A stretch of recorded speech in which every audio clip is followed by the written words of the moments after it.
लेकिन तुम हो क्या हमारे दुश्मन हो? क्या हर फूल हमारा है, हर खार हमारा है। हमने भी लहू देकर गुलशन को संवारा है, हमने भी लहू देकर। और किसी ने क्या कहा कि जब गुलिस्तान को खून की जरूरत पड़ी, जब गुलिस्तान को खून की जरूरत पड़ी, सबसे पहले ही गर्दन हमारी कटी।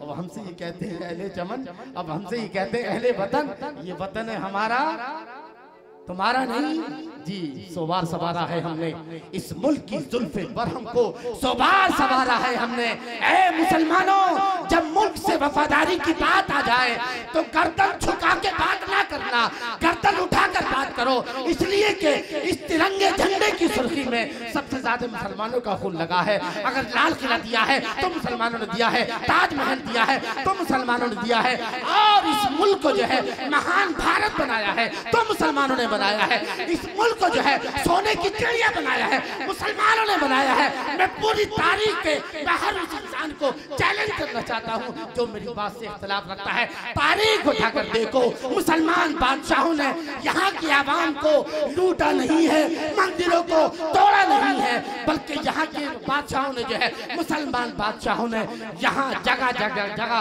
मोहब्बत की ताजमहल तामीर की। इसलिए जब भी वतन पर बात आए और हमसे ही मांगते हैं, मोहब्बत का सबूत दूसरों से मांगो। जो गद्दारे बदलते बहरहाल मैं जो कहने जा रहा था कि हमारी खामियां हैं। बोला हाफिज कारी जमील साहब से गुजारिश करूंगा कि आगे तशरीफ ले आए, तब जो साथ से बात कर हमारा हल कहां हमसे गलती हुई है उस पर तवज्जो दें। अल्लाह ने क्या फरमाया, वातसिमू बिहब्लिल्लाहि जमीअन, अल्लाह की रस्सी को पकड़ लो एक साथ मिलकर। वला तफर्रकू, और अलग अलग धड़ों में ना बढ़ जाओ, अपनी ताकत को बांटो मत, नहीं तो कूड़ा करकट बन जाओगे, तिनके की तरह बिखर जाओगे। और जो मुत्तहिद है वो तुम्हें कचरा समझ के क्या करेंगे। आज हमें कचरा ही समझा जा रहा है। आज एक दलित का मकाम है मगर हमारा मकाम नहीं है। अभी कुछ दिन पहले मैंने गुजरात का पंजाब के एक सिख बादल सिंह ऐसे कुछ नाम है उनका, तो उन्होंने क्या कहा है, मुसलमानों हम 2 करोड़ हैं। तवज्जो, घबराइए नहीं। अगर अब तो ऐसा कोई मसला नहीं कि मैं गिरफ्तार हूँ, और अगर गिरफ्तार होऊंगा तो मैं कह दूंगा भैया इनका कोई कसूर नहीं, सारा कसूर मेरा ही है, इसलिए मैं अकेला जाऊंगा। मैं आपसे भी कहूंगा कि मेरे पीछे पीछे चलो, बार बार दुरूद शरीफ पढ़ के सुना दे, अल्लाहुम्मा सल्ली अला सय्यिदिना मौलाना मुहम्मद व बारिक वसल्लम, सलात व सलाम अलैका या रसूलल्लाह या हबीब अल्लाह। याद रखें, उन्हीं बकरों की कुर्बानी होती है जो सही होते अच्छे होते हैं। लंगड़े लूलों की कुर्बानी, हाँ, तो जिनकी कुर्बानी नहीं हो रहे वो ज्यादा खुश ना हो। जो कुर्बान हो रहे अल्लाह ने उनकी कुर्बानी को क्या किया है। हाँ, इसलिए अपने आप को कुर्बानी वाला बकरा बनाओ। कैसा होना, ताकि जान तो जाएगी मगर किसकी खातिर, जान दे दी उसी की थी। हक तो ये है कि हक अदा, और मेरे आला हज़रत फरमाते हैं, क्या फरमाते हैं, करूं तेरे नाम पे जा फिदा, करूं तेरे नाम पे। तब तक साथ बात करें, अल्लाह की मोहब्बत में जीना, अल्लाह की मोहब्बत में मरना, इश्क रसूल में जीना, इश्क रसूल में मरना, यही तो मोमिन की जिंदगी का खुलासा है।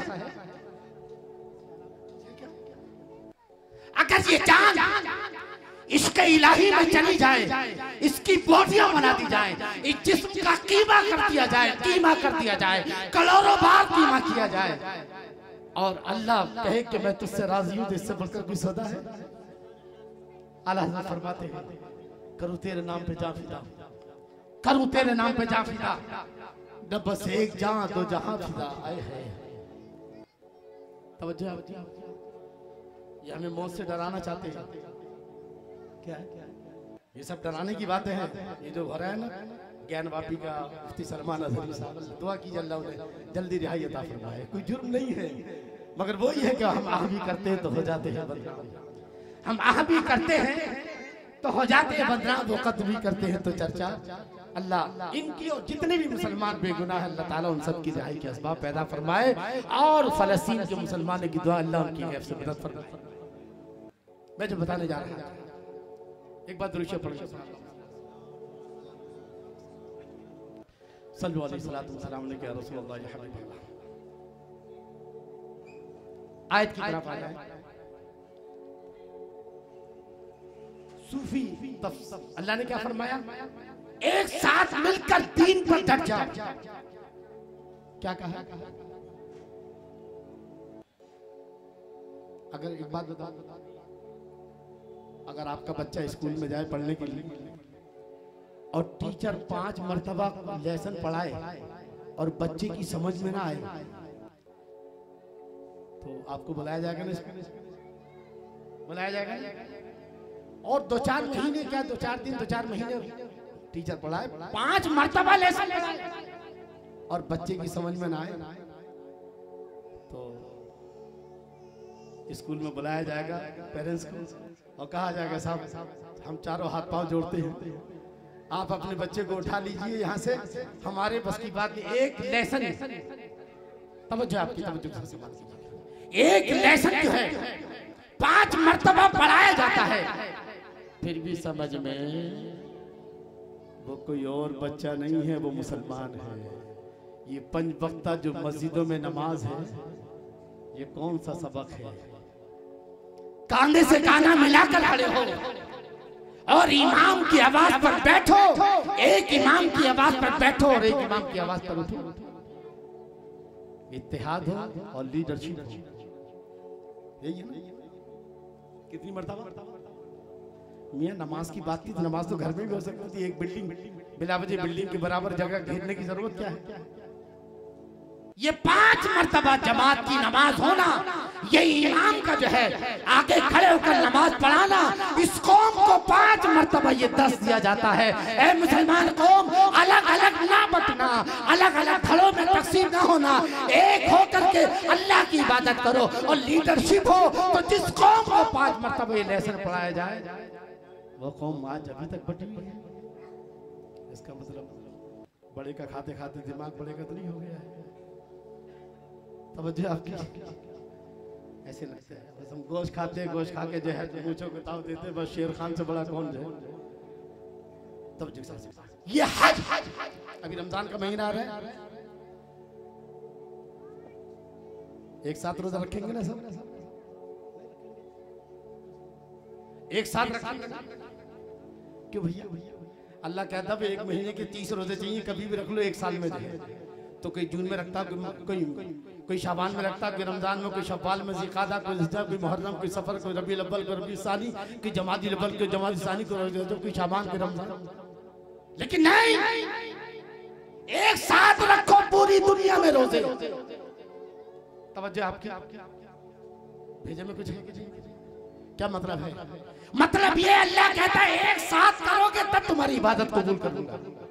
इन्न हाज़िही उम्मतुकुम उम्मतुन वाहिदा व अना रब्बुकुम फअबुदून, इन्न हाज़िही उम्मतुकुम उम्मतुन वाहिदा व अना रब्बुकुम फत्तकून। अल्लाह फरमाते एक साथ नमाज हो, एक साथ रोजा हो, एक साथ ईद हो, एक साथ हज हो। क्या ख्याल है? अब मैं उन लोगों से कहना चाहूंगा कि जरा सी बात पर जो कि हज में तो हम एक साथ तवाफ करते हैं, देवबंदी, वहाबी, सुन्नी, सब अहले हदीस, वहां भैया क्यों एक साथ कर रहे हो भाई साहब? यहाँ कौम लुट रही है, मस्जिदें शहीद हो रही है, यहाँ आप एक साथ स्टेज पर नहीं बैठ सकते है ना? वहां एक साथ तवाफ कर रहे हो यार। वो जो फतवे लगाते हैं उनको देखा मैंने, बात समझ रहे ना? क्योंकि मैं इस मरहले से गुजर कर आया। अल्लाह मेरा जानता है मैं किसी की बुराई नहीं करता, लेकिन मुझे दुख है अगर उलमा अगर अभी भी नहीं एकजुट हुए तो ये कौम कौड़ियों के भाव चली जाएगी। हालात बहुत बुरे होंगे, हमारी लाशें रोड पर सड़ रही होंगी और कोई लाशों को उठाने वाला ना होगा। हमारी बहन बेटियों की इज्जत हमारी निगाहों के सामने लुट रही होगी और हम बचा नहीं सकेंगे। इसलिए होश के नाखून लो में उलमाए किराम, मैंने हमेशा कहा कि उलमा मसलक से ऊपर ना उठ सके, काश ये मसलक के ऊपर उठते, बहुत काम होता। लीडर पार्टी के मफाद से ऊपर उठ के कौमी मफाद की तरफ जाते।